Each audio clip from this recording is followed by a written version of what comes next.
안녕하십니까. 오늘은 이사야 64장 4절의 말씀으로 주 외에는 없었나이다 라는 제목으로 하나님의 말씀을 나눠보자 합니다.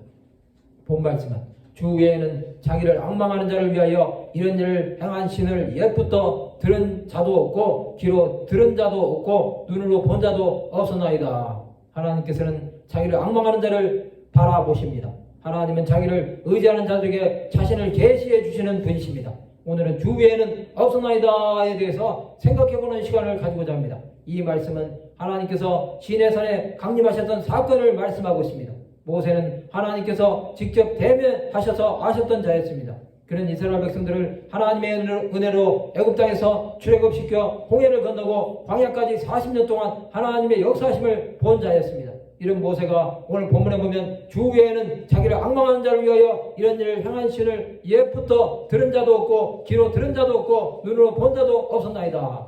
모세는 하나님의 역사하심을 보면서 시내산에서 역사하신 하나님은 모세에게 나타나서 자신을 보여주셨습니다. 그리함으로 이스라엘 백성들이 하나님의 이름을 보고 따라오게 하신 것입니다. 하나님께서 강림하심으로 산들이 진동하고 불이 섭을 사르며 불이 물을 끓임 같게 하사 주의 원수들이 주의 이름을 알게 하시며 이방 나라들로 주 앞에서 떨게 해달라는 것입니다. 주께서는 강림하셔서 우리가 생각하지 못한 두려운 일을 행하시던 그 때에 산들이 주 앞에서 진동하였다는 것입니다. 예수께서는 전능하신 하나님 되심을 보여주셨습니다. 이스라엘은 하나님의 두려운 모습을 보고 하나님을 경외하게 되었습니다.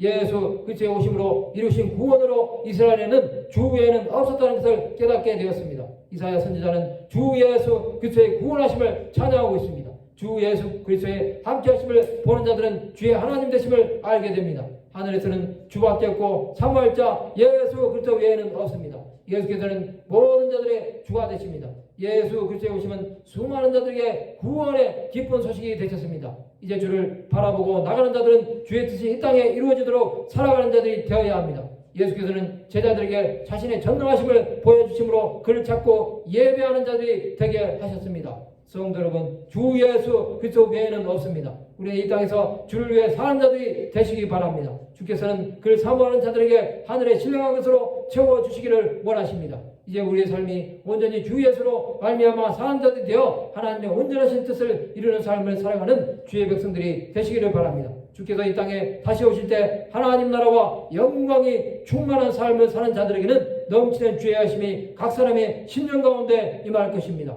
말씀을 마치고자 합니다. 주 예수 그리스도 외에 없음을 믿고 믿음으로 나가 사는 하나님의 백성들이 되시기를 주님의 이름으로 축원합니다.